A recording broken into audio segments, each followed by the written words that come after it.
Bem, Boa olha! noite! Boa noite, muito obrigado aí. E aí, tá muito frio por aí? Hoje aqui tá muito quente. Salvador é uma cidade extremamente quente. É Você verdade. já teve a oportunidade de visitar? Já fui a Porto Seguro. Fui a Porto Seguro e já fui em algumas regiões por aí pela Bahia. Então, doutora Tainá, vamos lá conversar, né? Eu fiz uma abertura, né? Uma introdução, e estava explicando aqui que nós estaremos falando acerca da ansiedade e da disfunção sexual, principalmente a disfunção sexual masculina, porque nós estamos aí no mês do Novembro Azul. E eu achei interessante essa nossa parceria, né? Porque você é uma psicóloga, né? E desempenha um trabalho maravilhoso acerca da ansiedade, né? E a ansiedade é um dos fatores aí que interferem diretamente aí no desempenho sexual do homem. E aí eu gostaria que você falasse um pouco aí dessa sua experiência, da ansiedade, os prejuízos que essa sintomatologia, né, acaba ocasionando não só na disfunção sexual como um todo, né? É importante a gente começar a iniciar essa live, né? Eu primeiro quero dar boa noite a todos que estão chegando, sejam mulheres ou homens, porque apesar da temática ser muito voltada para a questão masculina, a gente sabe que a mulher tem um papel muito importante nesse processo de trazer o homem para os atendimentos, para o cuidado, para mostrar que o homem também tem o dever de cuidar da sua saúde física e mental também. E a gente precisa quebrar alguns estereótipos, alguns estigmas com relação à saúde do homem. E a primeira coisa assim, que eu acho importante, né, a gente trazer, primeiro, o Brasil é o país com o maior número de casos de pessoas com ansiedade no mundo. Para a gente ter noção, mais de 264 milhões no mundo todo tem algum tipo de ansiedade, né? E quando a gente vai falar da ansiedade, não apenas agora com relação à pandemia, que se ouviu falar tanto e ainda hoje é muito comum pessoas não saberem nem o que é a ansiedade. É frequente chegar no meu consultório, tanto homens quanto mulheres, né, que não sabiam o que era ansiedade até chegarem a uma determinada situação. Então, para a gente começar a entender, né, o que é essa ansiedade que todo mundo fala, que a gente escuta por aí, existem dois tipos de ansiedade, né? A primeira é que todos nós temos algum nível de ansiedade. Não existe uma pessoa no mundo que não seja ansiosa, entre aspas, né? Todos nós temos, em níveis diferentes. Por quê? A ansiedade é nosso mecanismo de defesa, é nosso mecanismo de proteção. Então, ter ansiedade é algo importante para a nossa sobrevivência. Porém, quando essa ansiedade começa a aparecer de uma forma muito exacerbada, trazendo prejuízos para diferentes áreas da sua vida, não apenas uma única área, né? A gente vai trazer aqui a questão da sexualidade, mas existem também a questão do relacionamento como um todo, existe a questão do seu relacionamento com o trabalho, seu relacionamento familiar, sua relação consigo mesma, né? Os conflitos internos. Então, a ansiedade, quando se manifesta de uma forma muito exacerbada, a ponto de você não conseguir lidar com ela sozinho e prejudicar diferentes áreas da sua vida, ela se torna um problema e a partir disso ela se torna uma ansiedade que é patológica. Uhum. Isso é muito importante salientar, né? Eu fiquei surpresa, eu não sabia desse dado do Brasil, é um dos países que lidera, eu não sabia dessa informação, isso é bem relevante. E se o Brasil ele lidera, com certeza, o uso de fármaco, né, de ansiolíticos, também deve ser um número absurdo, creio eu, né? Uhum. E a gente pensar assim, 264 milhões é no mundo todo. Se a gente fizer o recorte para o Brasil, são 20 milhões de pessoas, o que são 20 milhões de pessoas com ansiedade. E o importante é a gente lembrar que muitas pessoas têm e não sabem. É verdade. Não sabem que é ansiedade, não sabem que precisam buscar ajuda, não sabem dizer o que é, às vezes nem conseguem falar. E quando a gente traz esse recorte para a população masculina, o problema se torna muito maior. Porque normalmente os homens são levados a buscar ajuda ou por conta da parceira ou do parceiro, né, que incentiva essa busca, ou quando o caso já está num nível muito grave. Então, olha a problemática como é, muito maior do que a gente imagina. Com certeza. E o que acontece também acerca do homem, né? O homem, isso é algo cultural mesmo, do Brasil em específico, porque nós mulheres, desde a nossa adolescência, né? A mãe, num determinado momento, pega a menina e leva no ginecologista, né? Para poder verificar. A mulher faz o preventivo, né? O Papa Nicolau. Então, na nossa cultura brasileira, nós já fomos guiados, né? Modelados para poder estar sempre fazendo um tratamento preventivo. O homem já não, né? E quando a gente fala para ir num médico, ou para ir num psicólogo, ou para... As pessoas também ainda têm esse tabu do psicólogo, né? Tá pensando que eu sou doido? Eu não sou doido. E quando né? Não é bem por aí. É muito importante procurar ajuda, né? Uhum. E a gente tem um trabalho muito difícil de desmistificar essas questões, porque quando eu falo aqui, por exemplo, desses dois tipos de ansiedade, né? A normal que todos nós temos e a patológica, você pode buscar ajuda para as duas. Você não precisa ter uma ansiedade patológica para você buscar psicoterapia. Muitas vezes a busca, quando você não sabe lidar, ou quando você percebe que a sua ansiedade está te incomodando em alguma área específica da sua vida, você pode buscar ajuda, inclusive, como uma forma preventiva. Porque a ansiedade tem várias causas, né? Existe a questão do nosso estilo de vida, que muitas pessoas associam a ansiedade apenas a uma questão genética. Mas a genética é apenas um fator. Existe a questão do nosso estilo de vida, da nossa rotina, né? Das coisas que a gente costuma fazer no nosso dia a dia, das nossas experiências ao longo da nossa vida. Como é que a gente lida com determinadas situações, como é que a gente lida com outras situações. E para entender tudo isso, é importante a gente fazer um mergulho interno, né? Olhar para si, que é um processo muito difícil. E quando a gente fala de todos esses fatores, o quanto antes você buscar ajuda, melhor para prevenir um adoecimento. Quando a gente fala da questão da pandemia, que aumentaram os casos de transtornos de ansiedade, não é por conta da pandemia. A pandemia foi a gota d'água de várias questões que já estavam acontecendo, já estavam ocorrendo. E se a gente fizer um recorte, por exemplo, dessa relação de casal, quando você está numa briga de marido e mulher, você pode sair de casa, né, esparecer, tomar um ar e voltar. E quando você está confinado com aquela pessoa 24 horas e vocês brigam por algum motivo, você vai ter que lidar com essa briga ali e agora, não tem como deixar para depois. E isso também tem um impacto. Com certeza. Inclusive, nesse período da pandemia, eu não tenho dados estatísticos, mas eu li que foi o momento que teve muito divórcio. Muito divórcio. Como o casal teve que conviver com seus conflitos, teve que conviver com as suas diferenças, e acabou realmente o casamento, né? Foi a gota d'água, na realidade. Foi a gota d'água. E é interessante, mais uma vez, enfatizar que às vezes a pessoa fica com aquela agonia, tem taquicardia. Tem muita gente que vai para uma urgência achando que está tendo um ataque cardíaco, né? Porque acelera o coração. Ai, estou morrendo do coração. E não, é uma crise de ansiedade, né?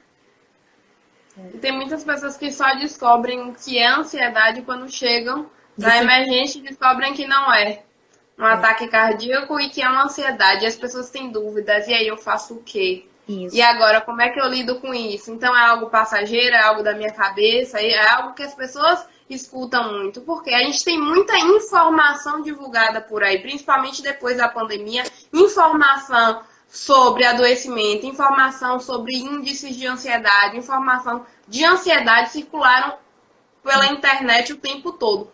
Porém, o conhecimento do que é, como tratar, o que é isso, como é isso, é algo diferente. Porque quando a gente fala de ansiedade, é diferente para cada pessoa. Se é um transtorno, esse transtorno, existem vários tipos de transtorno de ansiedade, não é apenas o transtorno de ansiedade generalizada, é o mais conhecido, mas existe a fobia social, existe o transtorno do pânico, existe o transtorno de estresse pós-traumático, existe o transtorno de ansiedade de separação, enfim, existe uma lista, né, com vários pré-requisitos que, apesar de terem sintomas em comum por se tratar de um transtorno de ansiedade, ele tem sintomas específicos e ele vai agir de forma diferente em cada pessoa. E quando a gente vai trazer esse recorte para a ansiedade no público feminino e masculino, essa diferença também existe.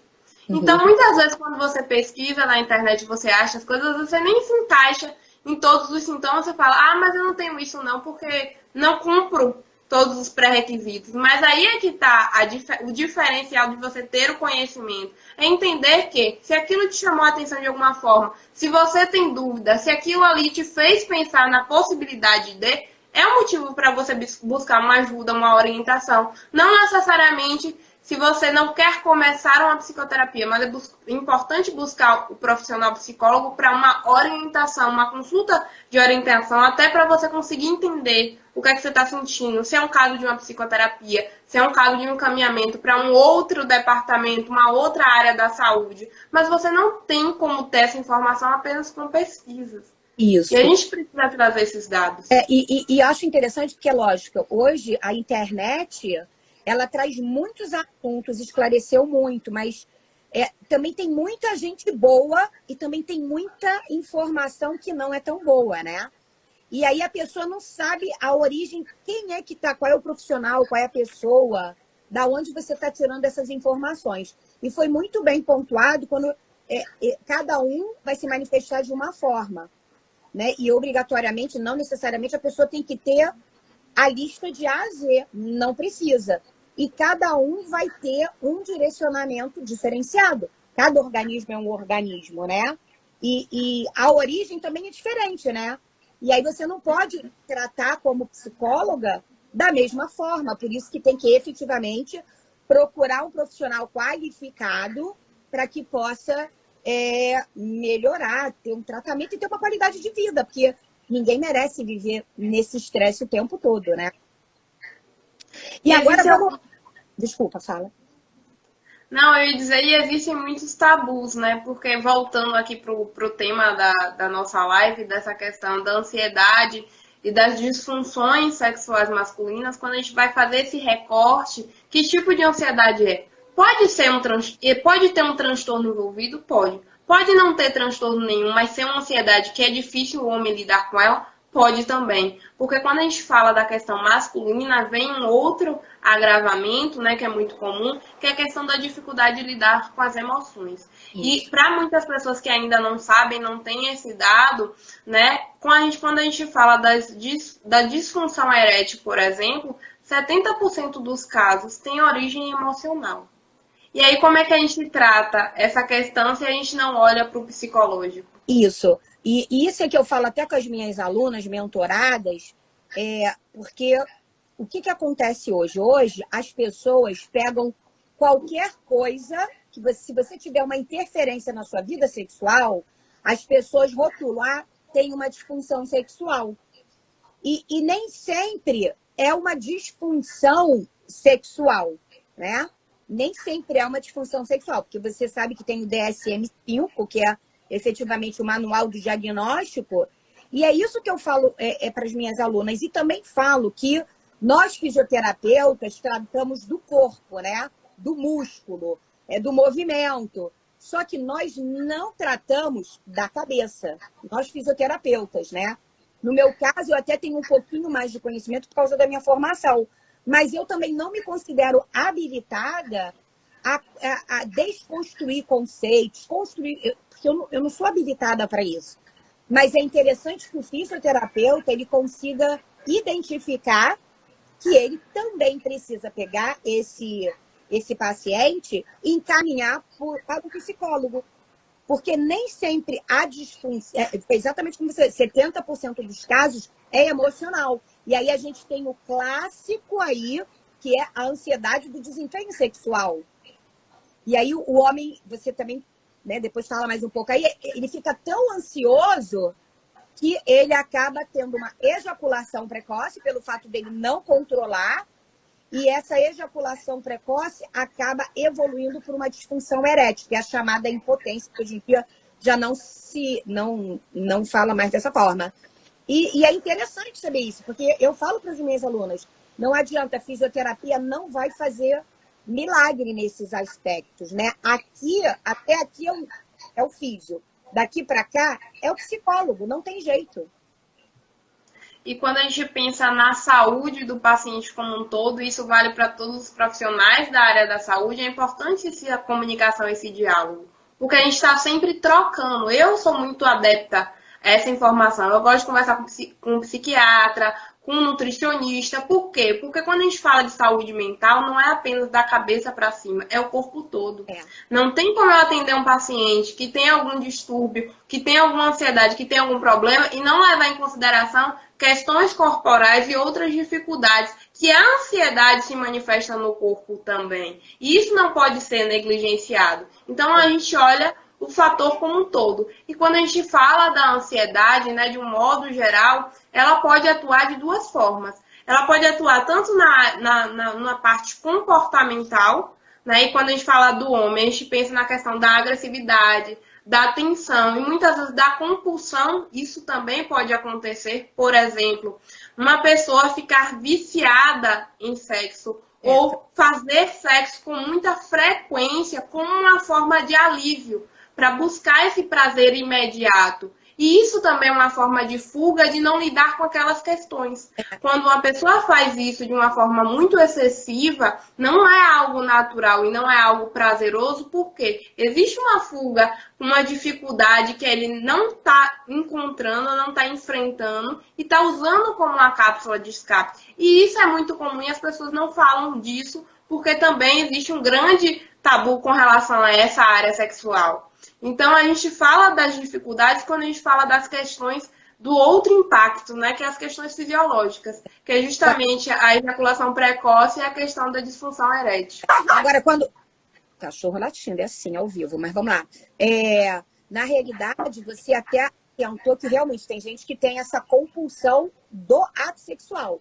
E tem muitos homens que têm a compulsão pela masturbação. E aí acaba gerando uma outra questão, porque ele se masturba tanto várias vezes por dia, e isso às vezes até gera uma outra questão. Às vezes ele, no ato masturbatório, ele sente prazer. E no ato sexual, ele já não sente o prazer, entendeu? Justamente por causa dessas compulsões. E isso precisa, mais uma vez, colocar uma lupa, né? E procurar ajuda, né? E uma outra questão que se abordou anteriormente e está extremamente ligado na questão do desempenho de ansiedade do homem é a questão da imagem corporal. Porque assim, é clássico. No meu direct, as pessoas sempre entram em contato comigo, homem principalmente, para falar acerca do tamanho peniano, né? Porque nós temos aí os filmes pornográficos. E filme pornográfico aparece cada coisa e as pessoas começam a fazer um comparativo. Nossa, eu não sou assim. Nossa, o meu é muito pequeno. Efetivamente, existem alguns homens que necessitam de um olhar especial. São homens que têm micropênis, que são 3 centímetros. Né? Tanto é que quando as pessoas entram em contato comigo, doutora, o meu pênis é pequeno, não sei o quê. Aí eu pergunto, o seu pênis tem 3 centímetros? Claro que não, tem 12. Eu falei, então você é normal, né? Porque eles ficam, fazem esse recorte do filme pornográfico e se compara e acha que a imagem deles não está adequada.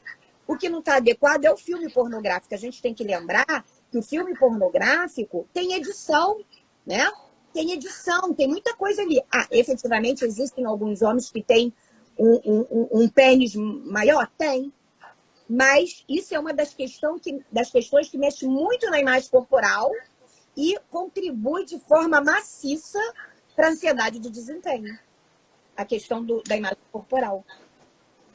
E é importante a gente destacar, quando a gente fala dessa questão dessa indústria pornográfica, não sei se você já viu algum documentário, mas eu já tive a oportunidade de assistir um documentário falando, né, da realidade por trás dos bastidores, convocando atrizes e atores para comentar sobre isso, né? E cientificamente falando, eles falam que é muito difícil, porque é uma cena, nada daquilo que a gente está vendo é real. Então, existe todo um artefato, toda uma forma de conduzir aquilo, e que aquilo não condiz com a realidade de ninguém.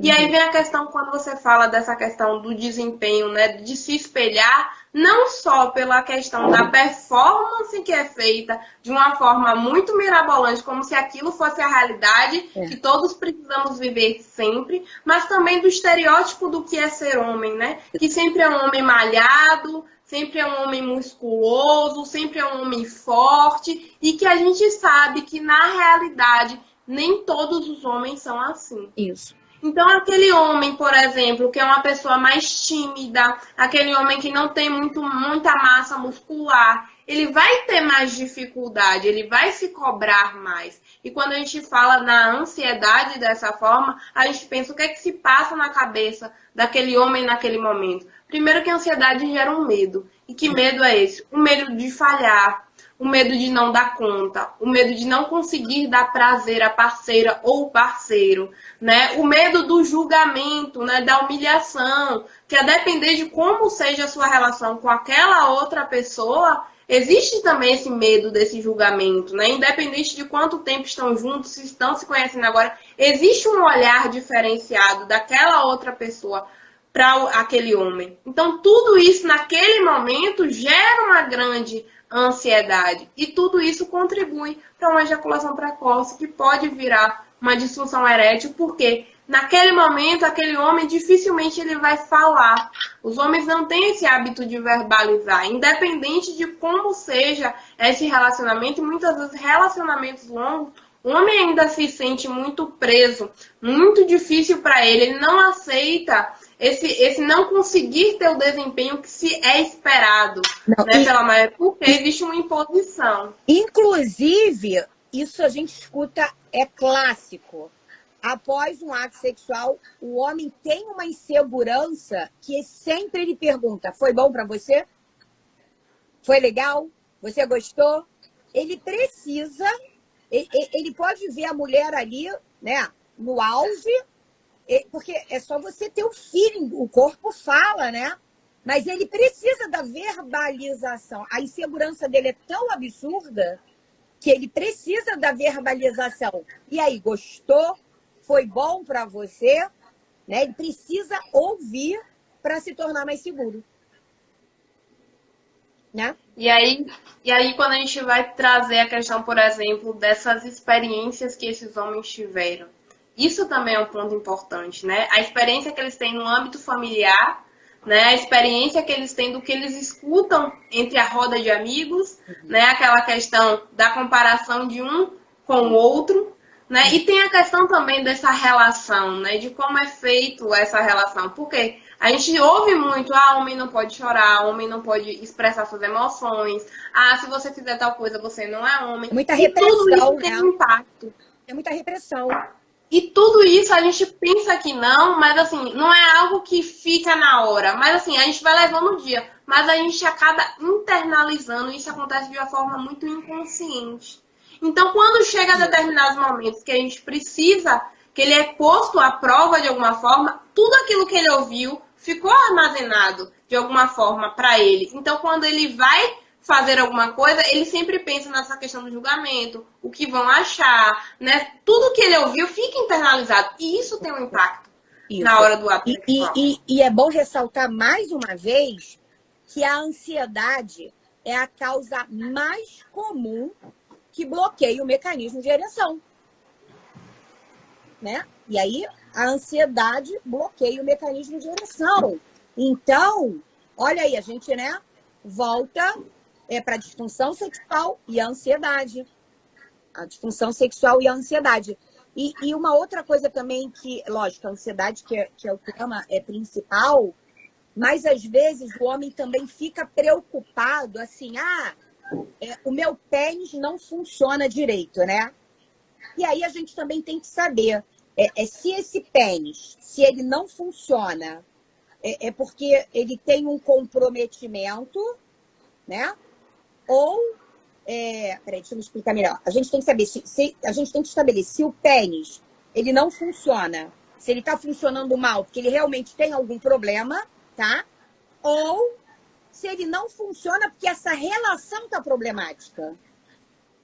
Que às vezes o problema não é dele, ele não tem nenhum problema, mas a relação está comprometida. Isso aconteceu muito na pandemia, né? Muitas pessoas falam, eu tô com um problema, Não, mas a relação já está muito desgastada, a relação já está problemática. E isso interfere, porque é uma pessoa que tem muita dívida, é outra questão que acaba interferindo. Porque as pessoas falam assim, é só você botar um disco, é só tomar um vinho e, pimba, o clima vai vir? Não. Às vezes a pessoa tem uma fatura para pagar, vai ser despejado, tem que botar comida na mesa, está desesperado, e aí vem uma ansiedade também, eu tenho que pagar, e não vem nem o desejo, entendeu? Aí a pessoa tem um distúrbio do desejo hipótico, a pessoa está com uma outra questão que vem interferir na questão. Igual dor. Pessoa com dor, cálculo renal. Pessoa está com cálculo renal, qualquer tipo de dor, você não fica aberta para as questões sexuais, né? E aí você falou vários pontos que são bem interessantes, né? Quando você fala dessa questão do orgânico e do psicológico, né? Se esse homem que está passando por isso, e o que é muito frequente, né? Os homens tentam resolver esse problema sozinhos.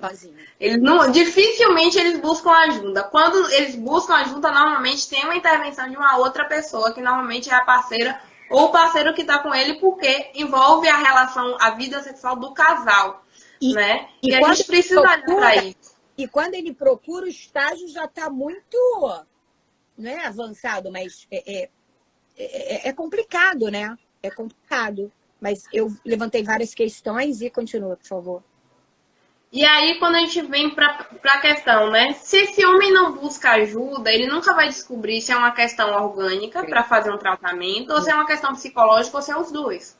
Porque quando a gente pensa numa questão com relação à ansiedade, a depender de qual seja o estilo de vida, qual seja os hábitos, o que está acontecendo nessa rotina, é importante, às vezes, uma intervenção medicamentosa, mas é importante também o processo da psicoterapia. Se engana quem acha que quem tem algum problema ou alguma disfunção sexual, às vezes busca só a questão medicamentosa e não trata as outras coisas que passam na mente, e isso vai resolver o problema. Porque vamos pegar o exemplo que você trouxe, né? Desse casal que tem uma rotina que está causando muito estresse por questões de dívidas, por questões do relacionamento. Enfim, se é um relacionamento muito conflituoso, que causa um estresse muito grande, é claro que não vai ter uma libido aí envolvida nesse processo, porque o estresse também é um fator, né, que diminui. E aí a gente precisa pensar nesse contexto todo, porque o que a psicoterapia vai ajudar nesse problema, né? Se o homem percebe que ele tem uma dificuldade, ele ainda não sabe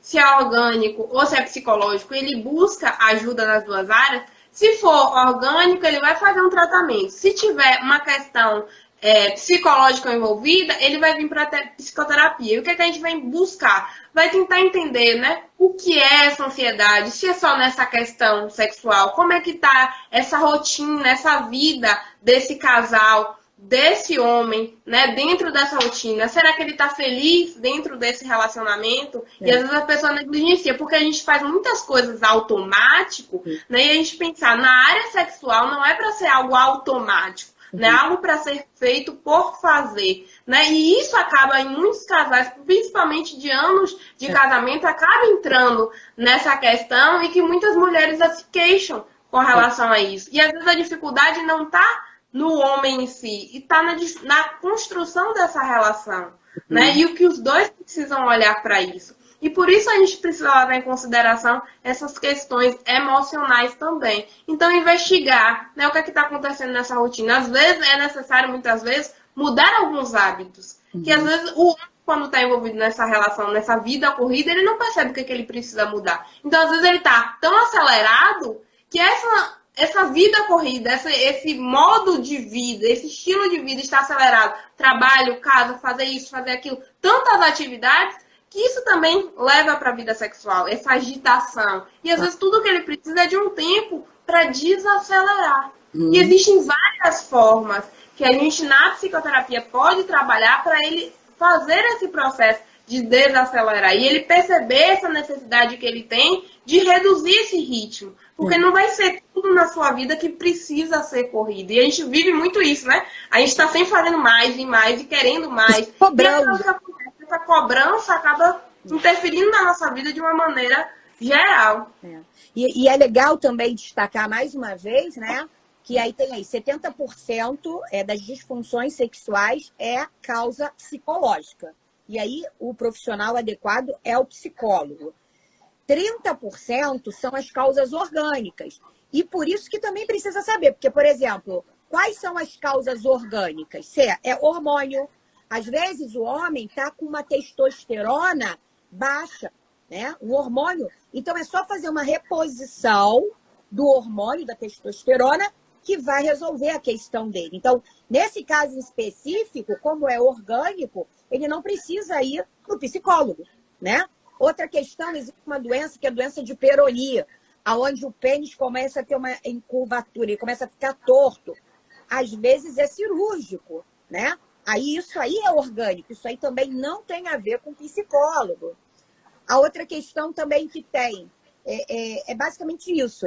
Então, a pessoa precisa saber se é orgânico ou se é psicológico, porque a partir daí você vai o profissional vai ter uma conduta de tratamento, né?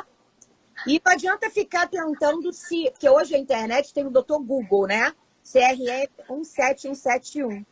E é muito interessante que às vezes eu pego o paciente já vem com tudo prescrito, né? E teve uma vez até que eu tive uma aluna, que ela estava com uma dificuldade, e ela falou, eu tô com uma paciente vagínica, que tem dificuldade.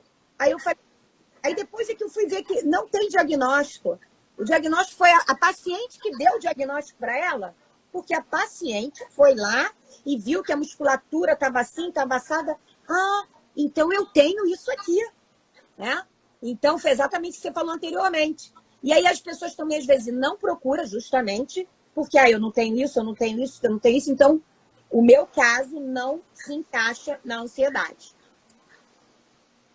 E é importante quando a gente fala, principalmente nesse contexto atual, quando a gente fala dessa questão de buscar ajuda, não é no sentido de descartar, mas é importante que você busque todas as ajudas possíveis, né? E aí, como é que começa esse processo de buscar ajuda? Comunicação dentro da relação. É um ponto que eu vejo que é uma grande dificuldade, né? Falar sobre aquilo que incomoda, falar sobre as dificuldades, falar sobre as questões emocionais. O homem não costuma falar sobre isso. Isso é muito comum. Na realidade, para a pessoa... Aí eu vou ampliar tanto o homem quanto a mulher, mas a mulher é menos resistente. A resistência masculina é muito mais... Principalmente quando é na questão sexual, né? Conforme você bem colocou. Mas a questão é que não é fácil uma pessoa... a pessoa tem que ter muita coragem também, né? Porque quando você começa um processo terapêutico, numa psicoterapia, vai chegar determinado momento que você vai ter que estar de frente com várias questões que você não quer ver, você não quer enxergar. Você coloca um lenço, né? Deixa lá, não quero falar sobre isso não. Finge que nada aconteceu. É isso que mais acontece. Aí quando tu chega lá no psicólogo que começa, tipo assim, a te futucar, não com requinte de crueldade, mas começa, sabe, te espetar para que você saia da sua zona total de conforto e comece a ter uma reflexão do que está acontecendo e do que você pode fazer. Porque a grande realidade é que o psicólogo, ele não vai mandar você fazer nada, né? É legal até você estar falando um pouquinho mais sobre isso. O psicólogo não vai falar, eu tenho... Porque a resposta está dentro da gente, né? A resposta está dentro de cada um. Mas o psicólogo tem habilidade, um jeitinho especial para fazer com que você enxergue essa verdade e para fazer com que você tenha movimentos, né, para que você possa ir tratar essa questão que não é tratar bem, seria a palavra correta, mas para que você possa enfrentar esses obstáculos e você poder seguir a sua vida de uma forma legal. Não é isso? O psicólogo não é exatamente isso que faz? Mas os homens, o ser humano de um modo geral, porque é difícil, né? Você se deparar com as suas fraquezas, com as suas imperfeições, e todo mundo é imperfeito, né? Quando eu falei dessa questão da comunicação, eu falo muito dessa questão da relação do casal, né? Não é nem com o processo terapêutico, é bem antes, né? Porque para buscar ajuda é importante, né, a parceria, né? Essa comunicação que muitas vezes não acontece. Eu vejo que tem uma dificuldade grande. Quando vem para a psicoterapia, é importante que as pessoas, né, quando a gente fala dessa questão da maioria ser uma questão emocional, saber identificar, não é só para buscar ajuda profissional, mas também para você ter algum tipo de orientação. Se você sabe que é psicológico, você pode buscar formas para poder aprender a lidar com isso. Porque para fazer psicoterapia, uma coisa é certa, a psicoterapia não é para todo mundo. Por que não é para todo mundo? Porque não é fácil estar em processo terapêutico. É por isso que eu nunca no meu perfil, quem for lá, quiser bisbilhotar, fique à vontade, eu nunca coloquei faça psicoterapia. Eu não uso esse discurso. Muitos profissionais usam. Por quê? Porque a psicoterapia tem eficácia, eu tenho como provar isso. Exato. Porém, eu não vou divulgar faça psicoterapia, porque fazer psicoterapia é um processo difícil. Mas eu posso te mostrar os caminhos e as possibilidades de transformação que ela pode te proporcionar. Mas para isso, eu preciso que a pessoa queira a mudança. Se a pessoa não quiser mudar, não tem processo que seja eficiente. Eu não atendo alguém que não esteja disposto a mudar. Ponto. É uma realidade. Porque o processo psicoterapêutico é ótimo, mas também é difícil. Enxergar, como você mesmo trouxe, enxergar aquilo que é uma dificuldade é difícil. Mas se a pessoa topar e falar, não, eu quero mudar, você vai perceber a mudança do começo ao fim. E eu tô lá junto para mostrar tudo aquilo que você pode alcançar com o resultado do processo. Mas tem algumas pessoas que não conseguem sustentar essas questões por serem muito difíceis. Então, assim, cada um tem o seu próprio tempo. Mas essa questão de saber identificar o que é psicológico e o que não é muito importante, porque às vezes você não está disposto a fazer uma psicoterapia. Mas você quer uma orientação minha, por exemplo, do que você pode fazer. Então, a gente pode marcar um atendimento de orientação, que é diferente do processo da psicoterapia. Muita gente acha que psicólogo só tem psicoterapia para oferecer. Eu não sou assim, tá? Então, assim, quando uma pessoa precisa de uma orientação, às vezes uma pessoa precisa de um acolhimento, eu tenho outras ferramentas que eu posso te oferecer para você entender. Mas para você saber disso, você também tem que tomar uma iniciativa e entender que eu tenho um problema, eu preciso de ajuda e eu quero buscar. Qual vai ser a ajuda? Aí vai ser uma decisão que vai depender de você. Né? A psicoterapia é um processo que vai te ajudar? Vai. Tem eficácia comprovada, né? Muitas pessoas, apesar das dificuldades, trazem todos os dias as melhoras, seja no relacionamento, seja na vida sexual, seja na questão do trabalho, seja dificuldade de lidar com as emoções, principalmente agora nessa pandemia que a gente está vivendo muitos processos de luto coletivo, né? Como recentemente teve a questão da cantora Marília Mendonça, teve outras pessoas que morreram durante esse processo, familiares, e tudo isso mexe com o nosso emocional. Então a gente precisa entender outro ponto que é muito importante, a gente precisa destacar aqui, que fazer esse comparativo de como era, por exemplo, sua vida sexual antes da pandemia e depois da pandemia, em algum momento você vai perceber que teve um impacto. Em algum momento você vai perceber que algo mudou. Por quê? O nosso psicológico, ficar preso o tempo todo dentro de casa, a mudança da nossa rotina, teve pessoas que foram demitidas, teve pessoas que precisaram se reinventar. Tudo isso, gente, tem um impacto na nossa saúde mental. E a gente não pode negligenciar, fingir que nada aconteceu. Por mais que você diga que você conseguiu lidar com esse momento da melhor forma possível, não tem como você negar que tudo isso teve um impacto. E tem pessoas que não sabem, mas assim, os impactos da pandemia vão perdurar ainda por muito tempo.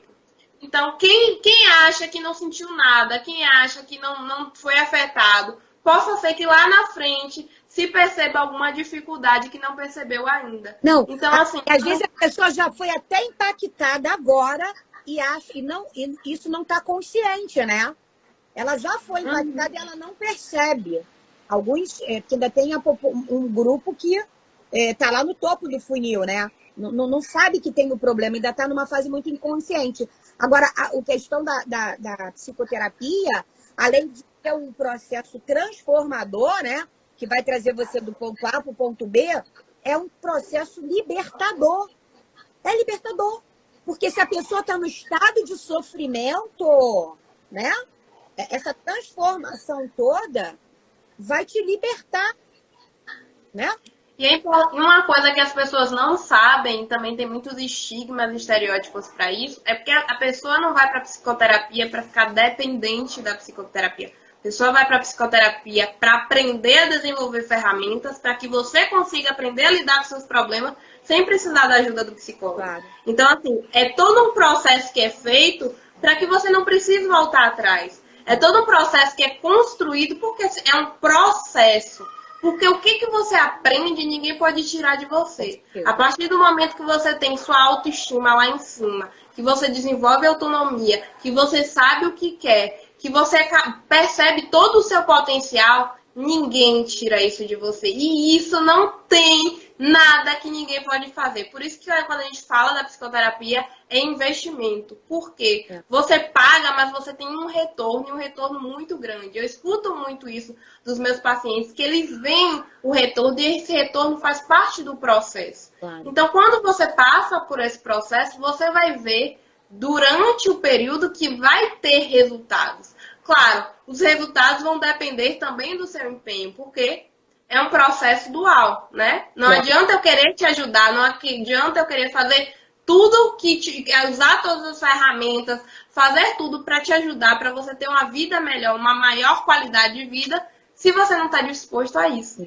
Por isso que o processo terapêutico tem muito essa questão de você querer mudar. E é muito legal que eu não posso mudar ninguém se a pessoa não quiser. Exatamente. Não está ao meu alcance. E é muito legal que você tenha essa postura enquanto profissional, né?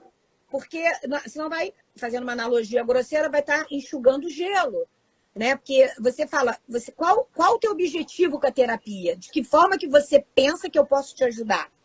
Porque também você consegue, na sua anamnese, na sua avaliação, verificar que a pessoa não vai se mover, tá na mão. Não é interessante também para você, né? Enquanto profissional, porque você já sabe que não vai ter um resultado positivo naquilo ali. E fazendo uma outra analogia, é igual pessoa que bebe, quem é alcoólatra, né? Às vezes a pessoa chega, olha, eu bebo muito. Eu não quero mais beber. Aí pode ajudar. Agora, aquela pessoa que bebe, e você está estendendo a mão, mas a pessoa não quer. E se a pessoa não quer, não quiser, a gente não tem muito o que fazer, né? Tem que partir da pessoa, mas com certeza vai ter uma transformação. E o que eu acho mais importante é a libertação. Porque um paciente ansioso, ele sofre, não é verdade? É um sofrimento. E é um sofrimento que é diário, porque assim, vamos pensar, voltando para o contexto do masculino, né? Aquele homem que não tem muitos espaços abertos. Esse diálogo que a gente está tendo aqui hoje, graças à tecnologia, graças à internet, é algo que presencialmente seria muito difícil. São poucos os espaços que os homens têm a oportunidade de falar. E falar sobre suas dores, suas emoções, ainda existe um julgamento. Tem muitos homens que têm essa dificuldade porque na família, não, homem não fala esse negócio de sentimentalismo. Homem não chora, homem não é isso, homem não é aquilo. Então eles ficam mais retraídos. Então para eles existe uma dificuldade por questões culturais. E quando a gente traz uma live como essa, nesse sentido, né, de educar, de conscientizar, de mostrar, não, é possível, você pode falar. E existe um processo, quando a gente fala da psicoterapia para isso, é porque existe o sigilo. Então, se ele quiser falar o que ele quiser falar, não vai sair dali do consultório nunca. Então, é importante, né, levar essas questões em consideração, porque às vezes tudo que ele precisa é de um espaço para botar para fora tudo aquilo que ele está sentindo, para ele poder se conhecer e se entender. Porque quando a gente fala de um relacionamento, né, não dá para a gente se relacionar com o outro se a gente não se conhece. Porque isso é um motivo que gera muita questão da insegurança. Quando a gente fala da questão do ciúme, por exemplo, que pessoas com ansiedade muitas vezes são inseguras, isso gera um ciúme dentro da relação, que isso pesa para o outro lado também. Com certeza. Porque isso tem um impacto também na questão da autoestima. Né? Esses homens que têm essa questão desse estereótipo social que foi construído, né? Do homem musculoso, do homem bombado. Então, não tem esse perfil, isso mexe com a autoestima. Então, quando ele vai se relacionar com alguém, isso tem um impacto. Esse medo da humilhação, do julgamento. Se ele já tiver passado por isso em alguma relação anterior, isso vai abalar ainda mais. Só que ele não vai ter espaço, não vai se sentir à vontade para verbalizar isso com alguém nem conversar. Então, ele vai guardar. E esse guardar pode gerar tanto problemas físicos quanto problemas psicológicos. E sim, essas questões influenciam também a gente desenvolver um transtorno. Existem vários fatores que podem contribuir para a gente desenvolver um transtorno e não é apenas genético. Exatamente. E assim, na questão do ciúme, e aí também é uma coisa patológica, pode ser patológica, né? Porque aí a pessoa entra também na ansiedade neurótica, porque a pessoa começa a ver coisas aonde não tem, né? Agora, com certeza, essa questão do casal, de você primeiro poder conversar. É engraçado que eu tenho algumas pacientes na gestante, vai ser um pouquinho, né? Às vezes a gestante fala assim, acabou de ter neném. Eu tô tão cansada, meu marido não me ajuda. Eu falo, mas você pediu ajuda? Mas precisa, não tá vendo que o homem também é diferente da mulher, né? E outra coisa, essa diferença, o óbvio sempre precisa ser dito. Que às vezes o que é óbvio para mim, para você não é. Isso em várias questões. Então é legal, às vezes também você está lá na cama com o homem e pede, olha, eu gosto que faça assim, dá para fazer assim, dá para fazer assado, é se comunicar. Aí às vezes a mãe fala assim, eu tô tão cansada, mas ele não me ajuda. Mas você pediu ajuda? Precisa? Precisa. Ele não, o homem pensa diferente, que isso também é uma outra questão, né? A sociedade vê o homem como ele é o forte, e se ele demonstrar fraqueza, ele não quer, né? Por isso que vem essa resistência masculina, mas independente disso, o comportamento da mulher é diferente do homem. E isso também tem algumas peculiaridades que precisa ser investigada de forma diferenciada. E é importante a gente levar essas questões em consideração. Por isso que quando eu falo em ansiedade, não existe um rótulo a ser seguido. Não tem como. Se você não conversar com um especialista da área, se você não procurar alguém que realmente possa te ajudar, pesquisar na internet muitas vezes gera muito mais ansiedade do que ajuda. Então, assim, já te passei por vários casos assim, já conheci pessoas assim que falaram que foi libertador o processo terapêutico, inclusive para parar de procurar respostas no Google. Porque assim, a gente se identifica com várias coisas. E a gente sabe que as redes sociais, elas podem ser ótimas, como está sendo agora a gente trazer esse conteúdo para vocês, que vocês dificilmente iam achar alguma coisa na internet. Mas elas também podem ser adoecedoras, porque você vai ver um pouquinho de tudo. E aí, nesse um pouquinho de tudo, você pode se identificar com várias coisas. Quando eu disse anteriormente dos diferentes tipos de transtorno, e que existe uma diferença, independente de ser transtorno ou não, no ser mulher e o ser homem, isso também tem um impacto. Então, muitas vezes, uma mulher com ansiedade vai ter determinados comportamentos e um homem com ansiedade vai ter outros. Quando a gente fala da questão dos sintomas físicos, nem todo mundo ansioso vai ter falta de ar. Nem todo mundo com ansiedade, por exemplo, vai ter uma crise. Nem todo mundo com ansiedade vai ter um tremor. Muitas vezes a ansiedade começa aqui, ó. Aqueles pensamentos acelerados, aquela questão de você ter que fazer muitas coisas ao mesmo tempo, essa autocobrança, não, eu preciso dar conta. Não, eu preciso agir de tal forma, eu preciso fazer isso, eu preciso fazer aquilo. Aquele pensamento 880, ou eu dou conta disso ou eu sou um fracassado. Sabe? Então isso Isso tudo tem um peso, que quanto mais pensamentos, quanto mais essas questões vão passando pela sua cabeça, maior o desgaste, porque pensar muito cansa. E cansa muito. Então, assim, vamos pensar na qualidade disso. Uma pessoa que pensa demais, ela tem dificuldade de tomar decisões. Ela muitas vezes tem dificuldades para dormir, porque quando ela vai dormir, ela já está pensando o que ela vai fazer no dia seguinte, que ela precisa dar conta, não sei o quê. Então, vamos pensar, um homem que tem uma rotina como essa, que tem as cobranças no trabalho, as dificuldades, o estresse, quando chega na hora do romance, quando chega em casa, naquele momento que deveria ser prazeroso, muitas vezes para ele não é. É como se estivesse cumprindo uma obrigação, e isso também tem uma interferência. E às vezes ele nem se dá conta de que isso está acontecendo. Simplesmente o famoso caiu na rotina. E assim, e quando você aborda que isso começa aqui, tem um peso, e se você não procura um profissional adequado, esse peso você guarda, ele vai se potencializar e você vai pagar um preço. Né? O peso vai se tornar um preço. Porque aí você está ansioso, isso aqui vai passar para a sua vida sexual, vai passar para a sua vida conjugal. E aí, de repente, você vai se separar, né? De repente, vai vir outras consequências, que é o preço de não verificar o peso. Não é verdade? E muitas vezes isso acaba se repetindo. Ainda tem esse fator da repetição. Porque se você não percebe qual é a sua dificuldade, essa dificuldade não é resolvida. Essa dificuldade continua. Então, em algum momento, você vai repetir. Isso. E aí, todas as vezes que você repetir e não der certo, você vai achar que você é um fracassado, que você não consegue, que tem alguma coisa errada. Então, quando a gente fala, por exemplo, da ejaculação precoce, que pode se tornar uma disfunção erétil, tem muito isso. Uma vez não deu certo, 2 vezes não deu certo, 3 vezes, 10 vezes, 15 vezes. Isso se torna tão recorrente, mas você não faz o principal, que é buscar uma orientação, tentar descobrir o que é, porque você tem medo.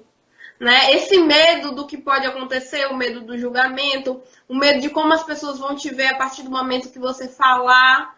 E aí isso se torna um impeditivo de você aprender a lidar com isso para resolver o problema. Então você fica foco no problema e não na solução. Outra questão que homem também são poucos que abrem o coração e falam.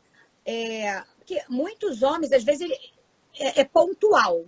Às vezes ele está lá no rally rola, não tem ereção, né? Falhou, broxou. Mas isso nunca aconteceu comigo, né?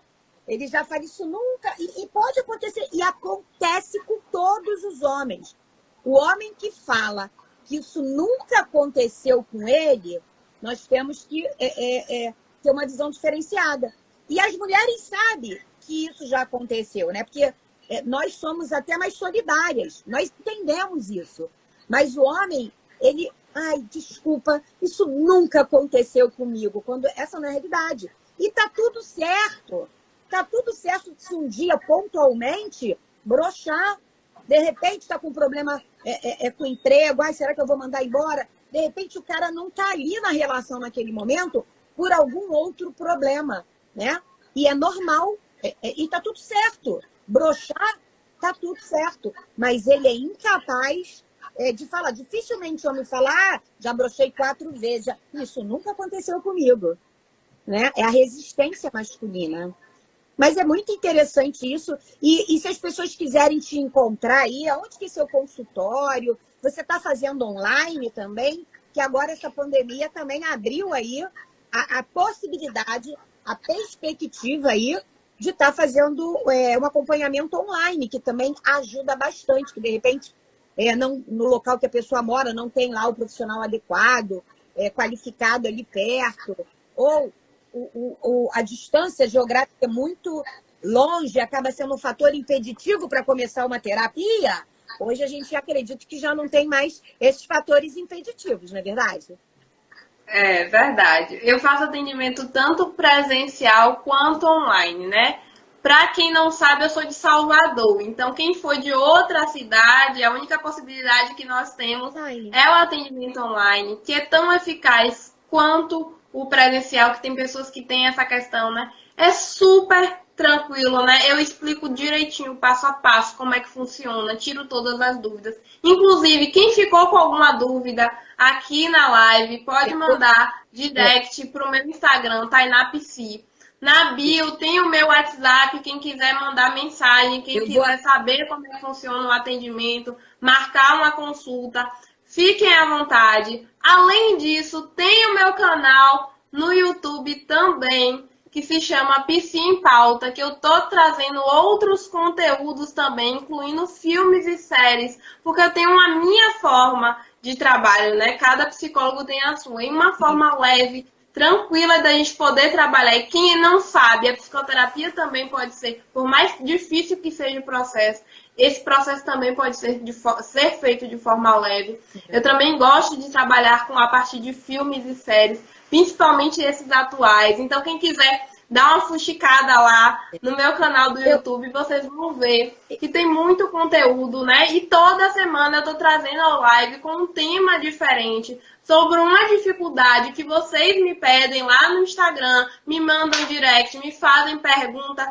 naquela caixinha de perguntas e eu respondo sem medo, sem tabu, porque a gente precisa trazer esses temas que são tão tabus, são tão difíceis de serem falados naturalmente para a nossa vida. E nós, como terapeutas, né? O nosso objetivo não é fazer julgamento, é ajudar. Mas para ajudar você tem que se abrir, você tem que falar, você tem que se movimentar, você tem que pedir ajuda, né? E essa questão de fazer sempre, trazer um comparativo com filme, eu também faço assim. Porque tem aí a terapia do espelho, né? Às vezes você não percebe, aí você vê um filme e esse filme você se identifica.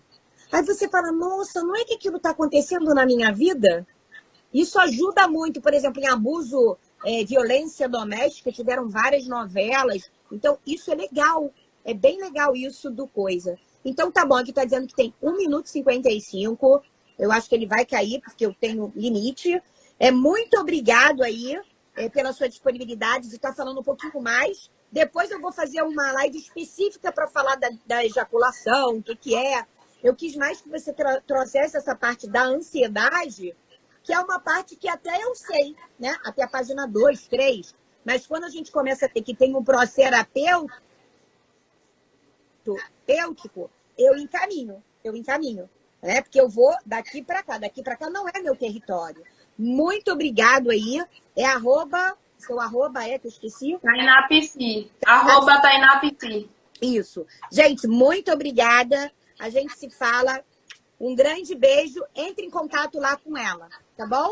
Beijo, obrigada. Boa noite. Tchau, tchau. Boa noite, tchau.